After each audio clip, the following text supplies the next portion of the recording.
Ok, entonces bueno, buenas tardes. El día de hoy vamos a hablar acerca de páncreas y algunas palabras sobre espacios peritoneales supramesocólicos, de los cuales verdaderamente el único importante es la bolsa omental. Estas diapositivas las hice un poco apresuradas, sobre todo porque bueno, tenía una semana complicada y aparte, bueno, entonces más que nada son puras imágenes, no le puse casi nada de contenido teórico, pero bueno. Como siempre, a mí me gusta es explicar desde el punto de vista visual, pues, porque así es como siento que se tiene que estudiar la materia. Entonces, bueno, ya vamos a comenzar de una vez. Hablemos un poco primero acerca del páncreas. El páncreas es una glándula, por supuesto, pero voy a preguntarles ahora, que creo que en bioquímica ya están viendo metabolismo. No, están viendo ADN, ¿verdad? Metabolismo es la próxima unidad, bueno, olvídenlo. Lo voy a adelantar de una vez. El páncreas es una glándula mixta, ¿ok? De tipo mixta. Es una glándula tanto exocrina como endocrina. ¿Qué quiere decir que una glándula sea exocrina? Que vierte su contenido hacia una superficie anatómica determinada, ¿ok? O sea, como decir las glándulas sudoríparas, son glándulas exocrinas porque vierten el sudor sobre nuestra superficie cutánea, ¿verdad? Entre muchas otras. Las glándulas endocrinas son aquellas que vierten su contenido directamente hacia la sangre y específicamente lo que liberan hacia la sangre son hormonas, es lo más característico, aunque también hay otras sustancias liberadas hacia la sangre que no son hormonas, como es el caso del hígado, que también actúa como glándula endocrina porque libera gran cantidad de proteínas, enzimas que viajan a través de la sangre. Entonces, el páncreas es una glándula mixta, porque a través de su componente exocrino produce enzimas que participan en el proceso digestivo. Prácticamente toda la digestión de los carbohidratos, de los lípidos, de las proteínas, es gracias a las enzimas que libera el páncreas. Y por otra parte es endocrina porque libera muchas hormonas, de ellas la más importante son la insulina y el glucagón. Entonces, está unida al duodeno a través de sus conductos excretores y específicamente, si lo encontramos a nivel topográfico, vamos a encontrar que el páncreas lo describimos principalmente a nivel del mesogastro con algunas prolongaciones hacia el epigastrio. El dolor pancreático característico suele ocupar el epigastrio e irradiarse hacia toda la parte adyacente hipocondrio derecho e izquierdo, por eso se le llama dolor en banda. Pero en líneas generales, la mayor parte del páncreas se encuentra ubicada en el mesogastrio. Sobre sus medios de fijación, el páncreas principalmente se encuentra fijo, ¿ok? O sea, el páncreas es un órgano muy sólido, por así decirlo, o sea, él se encuentra muy fijo. Tú puedes en el cadáver, o inclusive los invito cuando vean cadáver a tratar de mover el páncreas y se van a dar cuenta de que él está muy fijo. Tiene varios medios de fijación importantes. El más importante de todos es el duodeno, ¿ok? El páncreas está adosado muy fuertemente al duodeno y eso hace que él se mantenga fijo, ¿ok? Pero al mismo tiempo tiene que haber una trama fibrosa que mantenga el duodeno y el páncreas pegados a la pared posterior del abdomen, porque si no, entonces, ¿cómo se mantiene fijo el duodeno? O sea, pregunto yo, el duodeno tiene que estar fijo para que el páncreas que está unido al duodeno también esté fijo. Eso se da gracias a una fascia de coalescencia que está por detrás de estas dos estructuras, ¿ok? O sea, que estamos viendo estas dos estructuras por delante. Imagínense que ellas por detrás tienen una fascia. Esa es la que se llama fascia retrododeno-pancreática o fascia de Treitz, ¿ok? También algunas literaturas la conocen como la fascia de Tolt 1. Bien, esa fascia es una fascia de coalescencia que mantiene unidos a la pared posterior del abdomen, tanto el duodeno como el páncreas. Por lo tanto, esos serían los principales medios de fijación de este órgano. ¿Queda claro? ¿Alguna duda? Pregunto yo, ¿qué es una fascia de coalescencia? Porque eso se los dije en un mensaje y es un término muy importante, que es una fascia de coalescencia.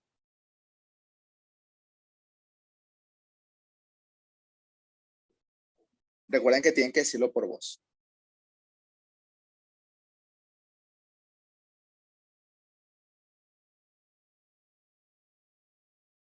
No todos a la vez.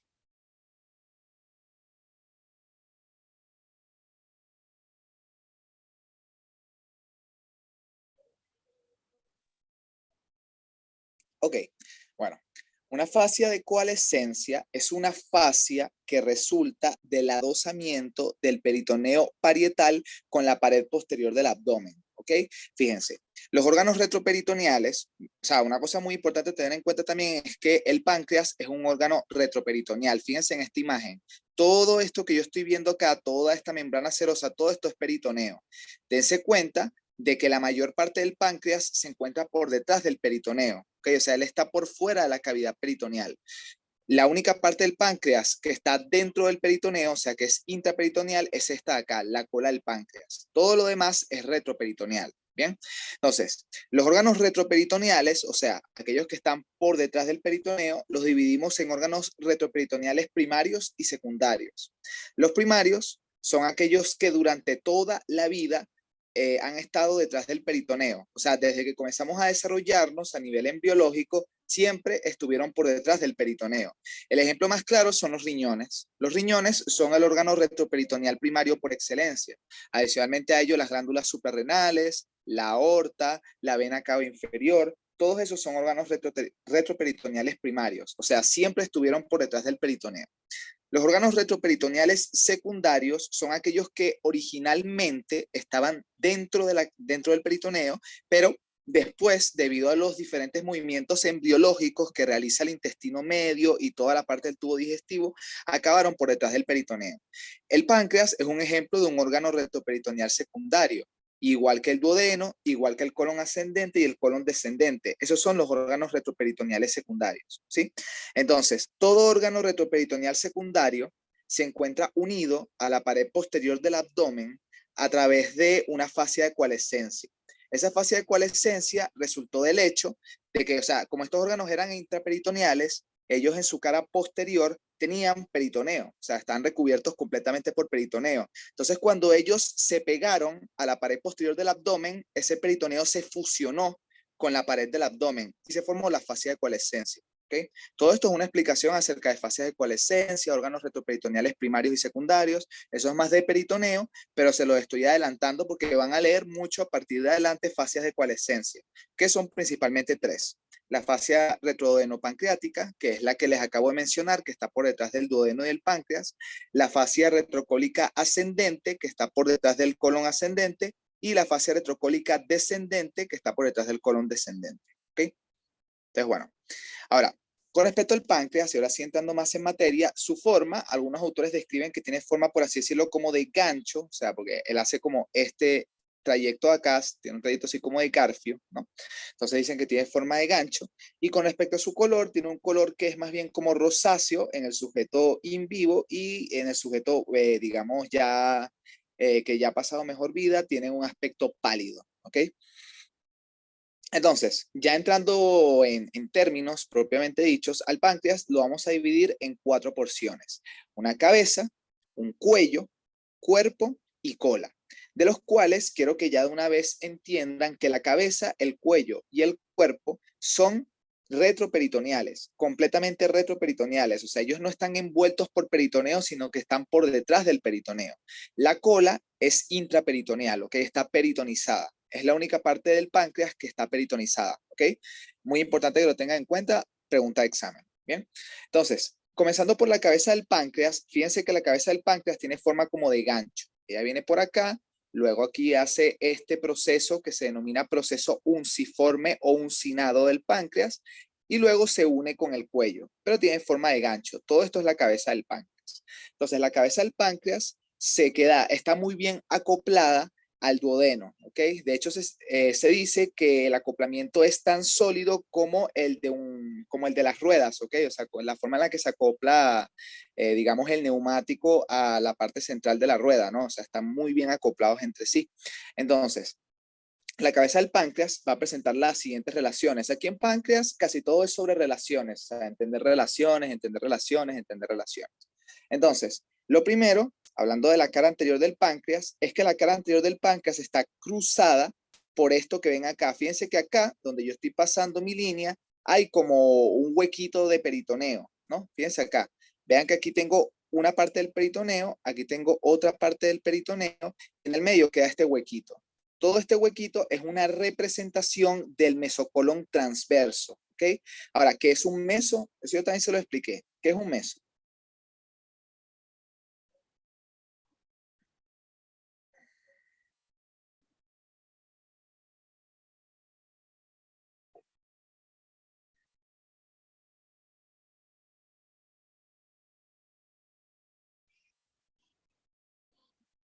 ¿Qué es un meso?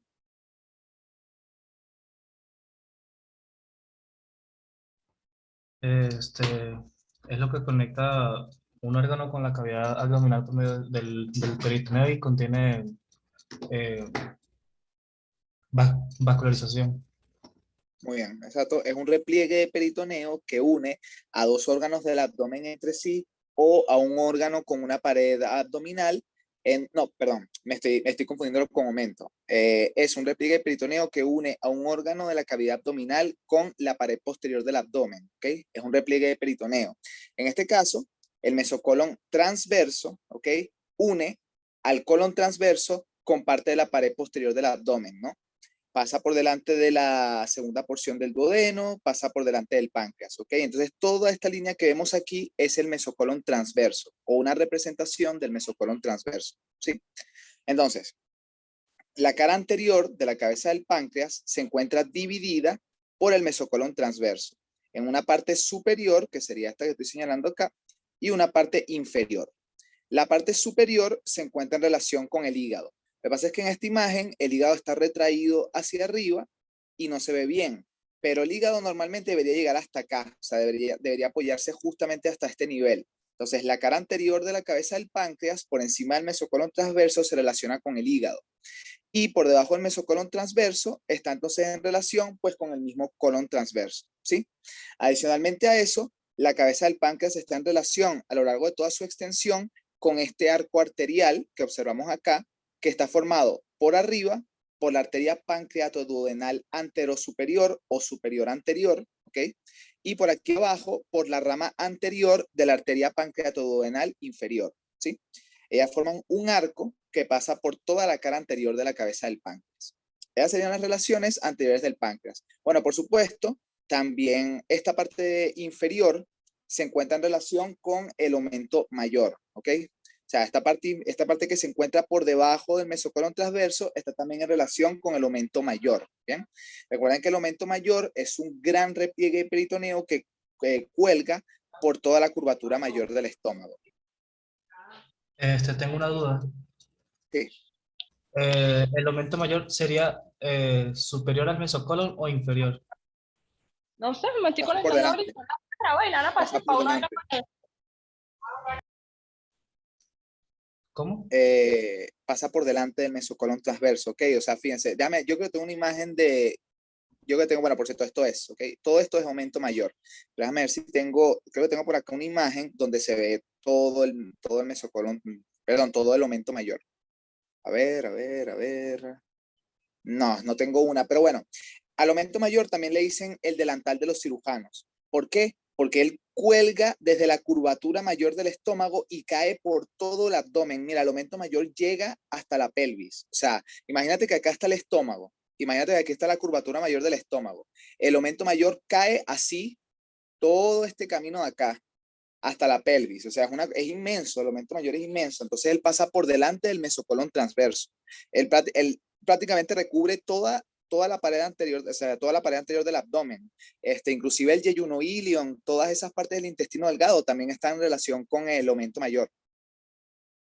Entonces, bueno, para aclarar tu respuesta ya una vez, en términos más sencillos, sí, pasa por delante del mesocolon transverso, o sea, no por encima ni por debajo, sino por delante. Ok, gracias. Dale, nada.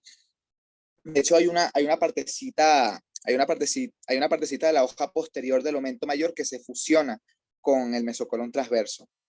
Y forma parte de las paredes de la bolsa mental. Ya vamos a hablar de eso. Bien, esas serían las relaciones de la cara anterior de la cabeza del páncreas. Son verdaderamente sencillas, ¿ok? Ahora, cuando nos vamos a la cara posterior, encontramos este elemento de las vías biliares de mucha importancia, que es el conducto colédoco, ¿ok? El conducto colédoco, que es, digamos, quizá la parte más larga e importante en lo que a anatomía macroscópica se refiere de las vías biliares, transporta la bilis o sea, a partir del conducto cístico, lo lleva hacia el duodeno, ¿ok? Lo lleva hacia la papila duodenal mayor, a este nivel. Entonces pasa por detrás de la cabeza del páncreas. Es una relación posterior de la cabeza del páncreas. Por otra parte, vamos a tener aquí a este nivel esta arteria, que es la arteria pancreatoduodenal postero superior, ¿ok? O superior posterior, como prefieran decirle. Y por aquí abajo, la rama posterior de la arteria pancreatoduodenal inferior. y forman otro arco vascular similar al que teníamos por delante. Solamente que el que teníamos por delante era entre la rama anterior de la arteria pancreatoduodenal inferior y la arteria pancreatoduodenal anterosuperior. Y por otra parte aquí tenemos la anastomosis entre la rama posterior de la arteria pancreatoduodenal inferior y la arteria pancreatoduodenal posterosuperior, ¿ok? Esas serían las relaciones más inmediatas de la cara posterior de la cabeza del páncreas. Por otra parte, si nos vamos más lejos, o sea, si nos alejamos más, como vemos en la siguiente imagen, la cabeza del páncreas se encuentra en relación principalmente con lo que viene siendo el pedículo renal derecho, ¿ok? O sea, vena renal derecha, arteria renal derecha, pelvis renal derecha. Se encuentra también en relación con con la arteria gonadal derecha y se encuentra en relación, por supuesto, con el riñón derecho y con la vena cava inferior, ¿ok? O sea, todas estas estructuras que vemos acá, aquí tenemos la vena cava inferior, riñón derecho. A este nivel, aunque no está representado, vendría pasando el pedículo renal derecho y por ahí nace también la arteria gonadal derecha. ¿Okay? Todas son relaciones de la cara posterior de la cabeza del páncreas. Ahora, si me falta algo más con respecto a la cabeza del páncreas, creo que eso es todo, sus relaciones, sus porciones. Ok. Ya, Bueno, sí. Sí. ahí tengo una duda. También en el Ruger describe una circunferencia Circunferencia, ¿cómo así? A ver. en las relaciones de la cabeza del páncreas. Ok, pero, o sea, bueno, no recuerdo haber leído eso. ¿Cómo así? ¿Qué dice exactamente? Dice, corresponde a la concavidad del asa duodenal que está excavada por un canal, que este desaparece ligeramente a la derecha del punto donde los vasos mesentéricos superiores cruzan la porción horizontal del duodeno. La cabeza del páncreas se adhiere a la pared intestinal a lo largo de toda su extensión del canal y la adheración es mayor a la porción descendente del duodeno. Bueno, básicamente lo que eso quiere decir es que la circunferencia de la cabeza del páncreas se encuentra adherida a todas las porciones del duodeno y que se encuentran muy aplicadas entre sí. Y esa curvatura se hace más tenue a este nivel por donde pasa la arteria mesentérica superior. Pero son detalles muy pequeños, en realidad no deberían hacer tanto énfasis en eso. Ah, ok, dale, gracias. Dale, nada. Bueno, sí, una cosita más que me faltó hablar, aunque o sea, se lo había mencionado al principio, pero tengan en cuenta que la cabeza del páncreas, justamente cuando nos dirigimos hacia abajo y hacia la izquierda, presenta esta prolongación que es el llamado proceso uncinado o unciforme. ¿Ok? Y eso sería todo con respecto a la cabeza del páncreas. Ahora, el cuello del páncreas, básicamente el cuello del páncreas nace debido a una estrechez que se produce por dos escotaduras. Tenemos una escotadura inferior, que es esta de acá, por donde vienen pasando los vasos mesentéricos superiores. Fíjense, se los presento aquí para quienes no los conocen. Estos son los vasos mesentéricos superiores. Vena mesentérica superior, ahí me fui. Vena mesentérica superior y arteria mesentérica superior. Pasan a través de esta escotadura, ¿verdad? Por otra parte, superiormente tenemos esta escotadura, que es la llamada escotadura duodenal. Esa escotadura duodenal viene por la impresión del duodeno sobre el páncreas. O sea, el duodeno viene por acá. ¿Okay? Recuerden que el duodeno tiene forma así como de C. Entonces el duodeno viene a este nivel y le deja esta impresión al páncreas. ¿Bien? Entonces, entre esas dos escotaduras queda limitado todo este segmento que es el cuello del páncreas. El cuello del páncreas es importante debido a una relación fundamental que es pregunta de examen y se la tienen que saber, y es que posteriormente al cuello del páncreas, o sea, aquí, ¿ok? Justo por detrás, se forma la vena porta hepática, ¿ok? Fíjense en este corte transversal a este nivel, esto es la vena porta hepática, ¿ok? Esta vena, esa vena a la que le estoy haciendo zoom, esta de acá, ya déjenme terminar, volverme a mi posición original. Ajá. Esto es la vena porta hepática, ¿ok? Y ella se forma en la cara posterior del cuello del páncreas. Pregunta de examen. Ahora, quizás esto es un poco adelantado porque no han visto hígado, pero si hay alguien que lo sepa, ¿alguien sabe cómo se forma la vena porta hepática? ¿Cuál es su origen?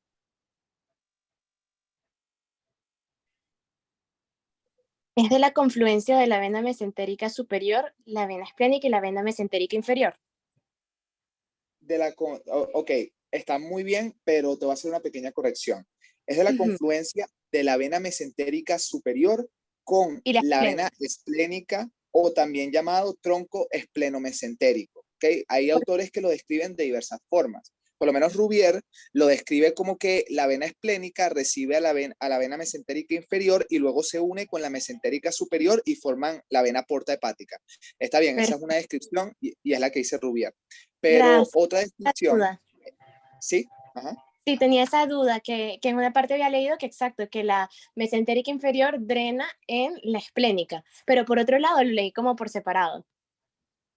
Gracias. Ok, pero es así, ok, pero es así. Aunque hay variantes anatómicas, sí hay una variante anatómica en la cual las tres confluyen, pero no es lo normal. Lo normal es lo que estoy diciendo acá.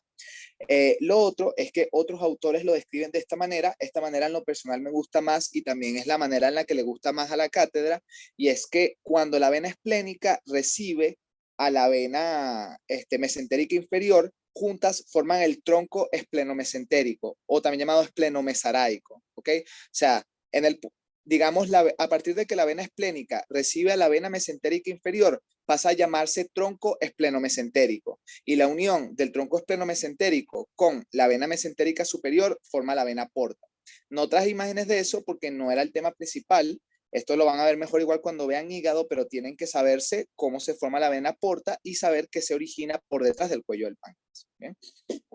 Ok, entonces, digamos, relaciones de la cara anterior del cuello del páncreas. El cuello del páncreas se encuentra relacionándose anteriormente, de nuevo, con el mesocolon transverso que le viene pasando a este nivel, pero fíjense en este señor que también está pasándole por delante, que es el píloro del estómago, ¿ok? O sea, se encuentra en relación con el píloro y con una pequeña parte, o sea, la parte más declive del cuerpo del estómago también, ¿ok? O sea, para resumir, el cuello del páncreas está en relación con el píloro gástrico y con una pequeña parte del cuerpo del estómago, ¿ok?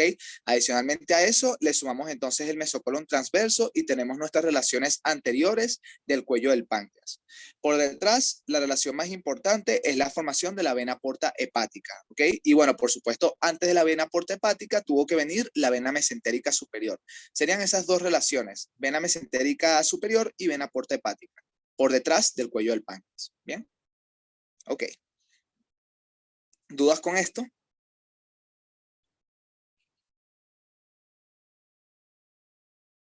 Bien. Perfecto. Ok, entonces llegamos al cuerpo y la cola del páncreas. Entonces, ya llegando a materia de cuerpo, bueno, puse un montón de imágenes acá, pero vamos a irlo explicando poco a poco, ¿ok? El cuerpo es, por supuesto, la parte más larga del páncreas y adicionalmente a ello tiene forma triangular, que tiene forma de prisma triangular. Tiene una cara inferior, aquí donde yo estoy pasando el cursor, tiene su cara anterior, que la estamos viendo a este nivel, y tiene su cara posterior, que sería esta de acá.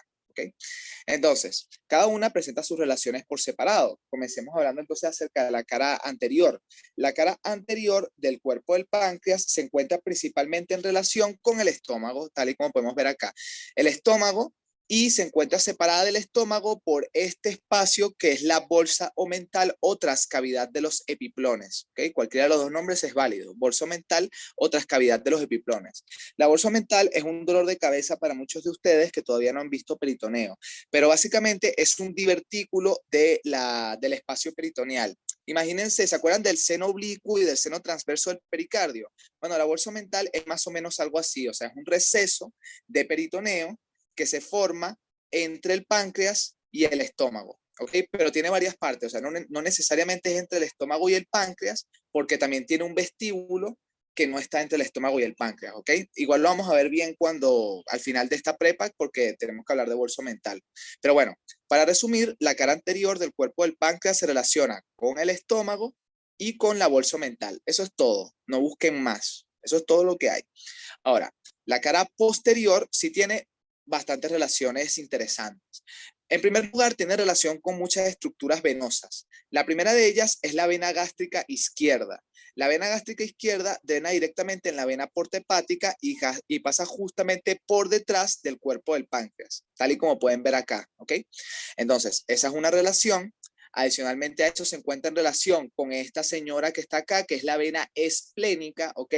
Y fíjense que esto me puede servir entonces para corroborarles que la vena esplénica viene pasando por la cara posterior del cuerpo del páncreas y justamente a este nivel donde estoy poniendo el cursor, donde está el cuello del páncreas, se une con la vena mesentérica superior que viene por acá y forman juntos la vena porta hepática, ¿ok? Que la tenemos acá, esta señora es la vena porta hepática. Bien, adicionalmente a eso, la cara posterior del cuerpo del páncreas está en relación con la vena renal izquierda, que es esta que estoy señalando acá. Esa es la vena renal izquierda. Bien, serían las principales relaciones venosas con las que está, ¿ok? Tiene una relación arterial también, que es esta señora acá, que es la arteria mesentérica superior, ¿ok? La arteria mesentérica superior es la tercera rama en orden de la aorta abdominal. ¿Cuáles son las primeras ramas de la aorta abdominal? Las arterias coronarias derecha e izquierda. Ah, ¿Cuáles? no, mentira, no, no, ya va, no, las... Concha, se me fue ahorita. Ok. ¿Alguien sabe cuáles son las primeras ramas de la aorta abdominal?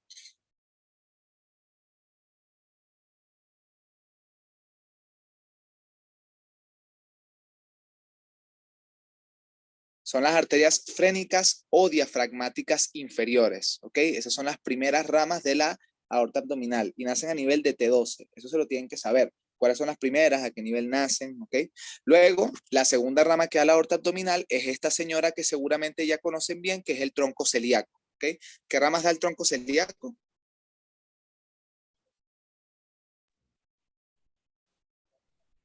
Arteria gástrica izquierda, arteria hepática común y la arteria esplénica. Muy bien, son las tres ramas del tronco celíaco, ¿ok? ¿Y qué nace por debajo del tronco celíaco? ¿Cuál sería la tercera arteria en orden? Que le acabo de decir. La arteria mesentérica superior. Sí, la arteria mesentérica superior. Muy bien. Entonces, la arteria mesentérica superior es esta señora que está señalada aquí, que de hecho esta imagen yo la señalé con amarillo, ¿ok? La arteria mesentérica superior es bien interesante porque pasa por delante de la vena renal izquierda, ¿ok? Fíjense acá, primero fíjense su disposición, tiene forma como de compás. ¿Saben los compases que tienen acá este punto de apoyo y luego tienen el otro punto donde está el lápiz? Bueno, imagínense que la aorta abdominal es el punto de apoyo y el lápiz sería entonces la arteria mesentérica superior. Esa descripción anatómica recibe el nombre de compás aórtico mesentérico de Wilkie y es importante desde el punto de vista patológico porque cualquier proceso que haga, digamos, imagínense un tumor de páncreas, que comprima a la arteria mesentérica superior. Eso lleva, por consecuencia, a la compresión de la vena renal izquierda. Y en la vena renal izquierda drenan las venas testiculares izquierdas. Como consecuencia de eso, el varicocele es más frecuente del lado izquierdo que del lado derecho. El varicocele es cuando se dilatan y se vuelven dolorosas las venas del testículo, ¿ok? Es más frecuente del lado izquierdo porque debido a esta configuración de acá, la vena renal izquierda se comprime con mucha facilidad y si se comprime la vena renal izquierda, se compromete el drenaje venoso del testículo izquierdo. Por eso el varicocele es más frecuente del lado izquierdo que del lado derecho, ¿bien? Al final toda esta explicación, para resumir, servía para decir que la arteria mesentérica superior pasa por detrás del cuerpo del páncreas, ¿ok? Repitiendo rápidamente, el cuerpo del páncreas se relaciona posteriormente, principalmente con elementos vasculares. Vena gástrica izquierda, vena esplénica, arteria mesentérica superior y vena renal izquierda, ¿ok? Si nos vamos más profundamente, pues por supuesto va a estar en relación con el riñón izquierdo, va a estar en relación también con la aorta abdominal y va a estar en relación con el pilar izquierdo del diafragma, ¿sí? Ok. ¿Algo más que me falte por decir en esta diapositiva? Bueno, por supuesto las relaciones inferiores. Recuerden que yo les dije que el cuerpo del páncreas tiene unas relaciones inferiores. Esta relación, primero, con la flexura duodeno-yeyunal o también llamada ángulo de Treitz, ¿ok? Ángulo de Treitz o flexura duodeno-yeyunal, que le deja una impresión que es la llamada impresión duodeno-yeyunal. Sencillo. Luego de la impresión duodeno-yeyunal viene la impresión intestinal que la da la primera asa del yeyuno. Recuerden que las asas, o sea, a partir de este punto, esto se convierte en yeyuno, deja de ser duodeno y se convierte en yeyuno. Bueno, de una vez, bueno, ciertamente todavía no han visto bien intestino delgado, pero acuérdense que intestino delgado está formado por tres partes, duodeno, yeyuno e ilium. Entonces, el yeyuno comienza y las asas del yeyuno se disponen horizontalmente. Ellas hacen así. Las asas del yeyuno se disponen así, mientras que las del ilion se disponen así, verticalmente. ¿Ok? Eso se lo tienen que saber, cómo se disponen las asas intestinales. De hecho, si me lo pueden recordar, en la práctica les enseño, porque en la práctica a veces mandan a ordenar las asas. O sea, te ponen las asas intestinales desordenadas y te mandan a ordenarlas. No es complicado, simplemente tienen que saber que las del yeyuno se disponen horizontalmente y las del ilion se disponen verticalmente. Entonces, en el momento en el cual comienza el yeyuno, la primera asa yeyunal se coloca así, ¿no? Y comienza a ser así. Entonces, en ese punto donde está la primera asa yeyunal, queda la impresión intestinal, ¿ok? Y por último, tenemos una última impresión cólica, que bueno, que se la estaría dando la flexura esplénica del colon, ¿ok? Serían las tres impresiones que encontramos en la cara inferior del cuerpo del páncreas, ¿sí? Por último, tenemos la cola del páncreas. Recuerden que les había dicho que la cola del páncreas es totalmente intraperitoneal, ¿ok? O sea, está peritonizada. Es la única parte del páncreas que está peritonizada. Y a grandes rasgos se encuentra, pues bueno, en relación anteriormente con el estómago, nuevamente, posteriormente está en relación con el riñón, o sea, tiene relaciones muy similares a las del cuerpo. Lo verdaderamente importante a tener en cuenta sobre la cola es que ella está unida al hilio del vaso a través del llamado ligamento pancreatoesplénico. ¿Okay? Ese es el nombre que le da Rubier, ligamento pancreatoesplénico. Sin embargo, yo discrepo con esa definición y yo prefiero decirle aumento pancreatoesplénico. ¿Por qué?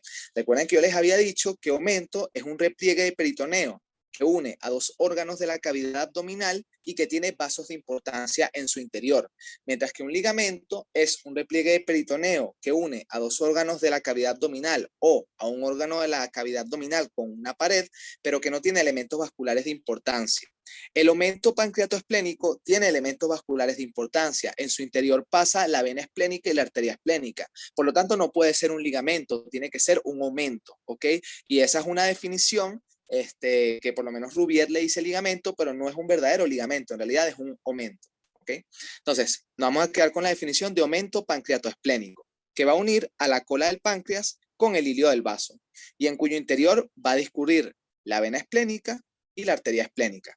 A propósito, la arteria esplénica, que justamente la vemos a este nivel, pasa por delante de la cola del páncreas, justamente en ese punto, junto con la vena esplénica. Aunque a este nivel no se ve, pero ellas pasan por delante de la cola del páncreas. ¿Okay? En este dibujo no se ve, pero es así y así está escrito. Bien. Bueno, y una última cosita importante, ya para cerrar la parte del cuerpo del páncreas, es que el borde superior del cuerpo del páncreas está en relación con la arteria esplénica en toda su extensión. Bien. Bueno, nada, esta imagen es simplemente para exponerles la parte de la pared posterior del abdomen, que tengan presente que, bueno, que si aquí estuviera mi cabeza del páncreas, pues tiene sentido que esté en relación con los elementos que ya mencioné: riñón, pedículo renal, vena cava inferior, y aquí tenemos la arteria gonadal derecha, que dijimos que eran las relaciones posteriores de la cabeza del páncreas, además de, por supuesto, el conducto colédoco y el arco arterial. ¿Okay?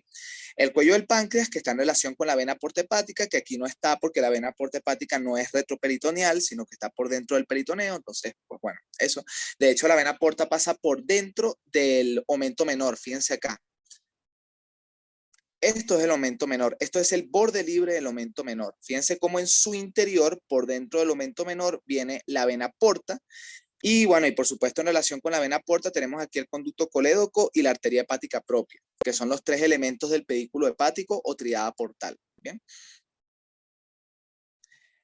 Bueno, por supuesto, aquí tenemos, aquí ya podríamos relacionar un poco la parte posterior del cuerpo del páncreas. Fíjense aquí la arteria mesentérica superior, que pasa por delante de la vena renal izquierda, formando el compás aórtico mesentérico. Fíjense en el detalle que les mencioné de la vena gonadal izquierda que drena en la vena renal izquierda. Por eso una compresión a este nivel hace que la sangre se acumule en el testículo izquierdo y se produzca el varicocele.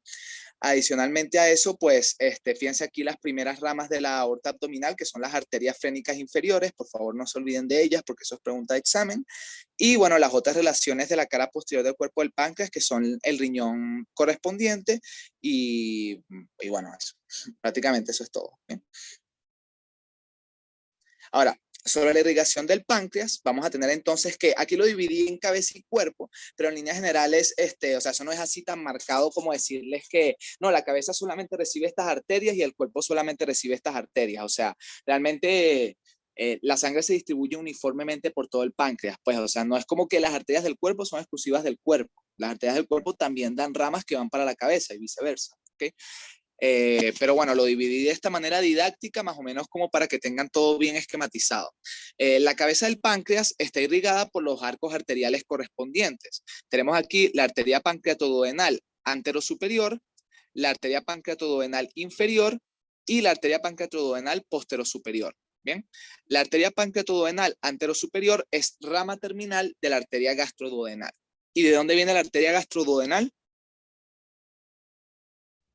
La hepática común. De la hepática común, muy bien. Entonces, la arteria gastroduodenal, tienes acá, tal y como dijimos, aquí viene mi arteria hepática común. ¿De dónde viene la arteria hepática común? Del tronco celíaco. ¿Y de dónde viene el tronco celíaco?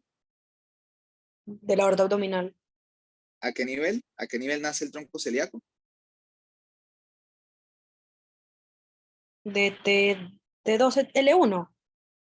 T12L1, exactamente, en la unión entre T12 y L1. Muy bien. Entonces, la arteria hepática común se divide en arteria hepática propia y arteria gastroduodenal. La arteria gastroduodenal desciende por detrás de la primera porción del duodeno y cuando llega justamente al borde superior del páncreas se divide en sus dos ramas terminales. La arteria pancreatoduodenal anterosuperior, que aquí está, y la arteria gastromental derecha, que se va por este nivel, ¿ok? Aquí no está representada la arteria gastromental derecha, pero la deben de haber visto bien cuando vieron estómago, ¿no?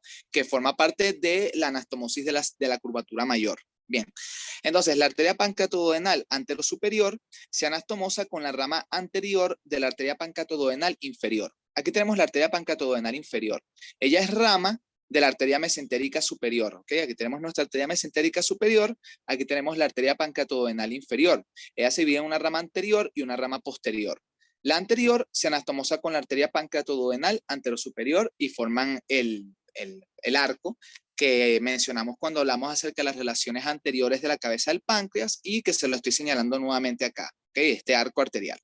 Por otra parte, la rama posterior, que la tenemos acá, de hecho aquí se ve inclusive mejor, vean aquí la arteria mesentérica superior, vean acá la rama posterior de la arteria pancreática inferior, se anastomosa con la arteria pancreatoduodenal posterosuperior, que es rama colateral de la arteria gastroduodenal, ¿ok? O sea, mientras que la anterosuperior es rama terminal de la gastroduodenal, esta, la posterosuperior, es rama colateral de la arteria gastroduodenal.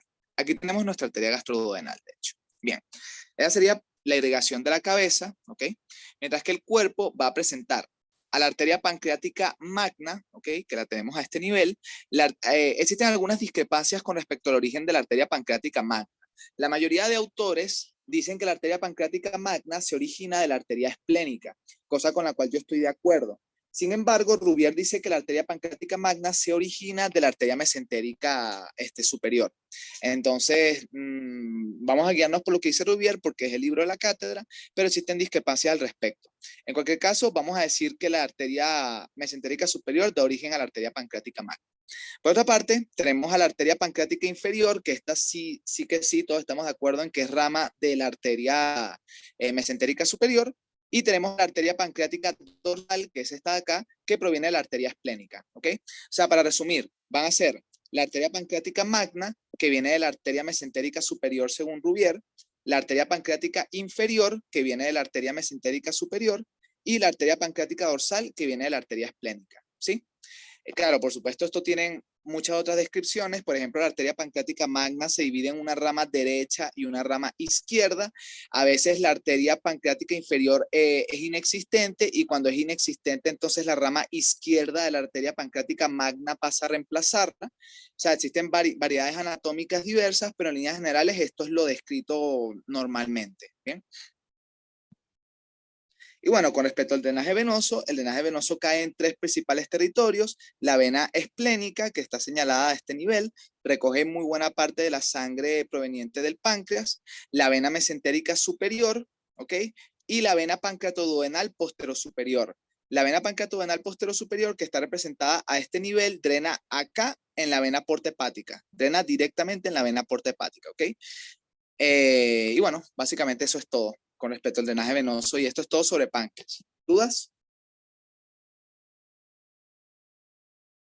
En cuestión a los conductos excretores del páncreas, el conducto pancreático principal y accesorio.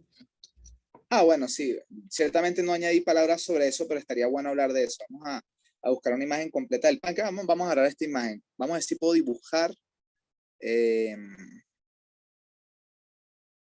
No, está complicado dibujar, no sé muy bien cómo funciona Zoom para teléfono. Bueno, pero fíjense, el páncreas tiene un conducto pancreático principal que hace más o menos este recorrido, se origina en la cola del páncreas y desde allí sigue más o menos este trayecto, por acá forma un pequeño acodamiento y finalmente desemboca en la papila duodenal mayor, o sea, hace este trayecto que estoy dibujando yo con mi cursor, ¿bien?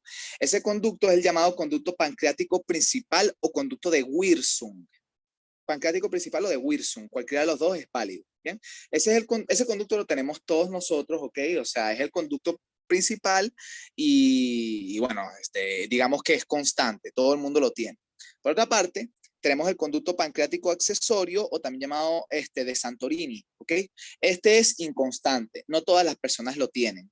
Y básicamente él se origina de la acodadura a este nivel del conducto pancreático principal y desemboca en la papila duodenal menor, ¿ok? O sea, lo importante de esos conductos es saber que el pancreático principal desemboca en la papila duodenal mayor, mientras que el accesorio desemboca en la papila duodenal menor y que, bueno, por supuesto es inconstante.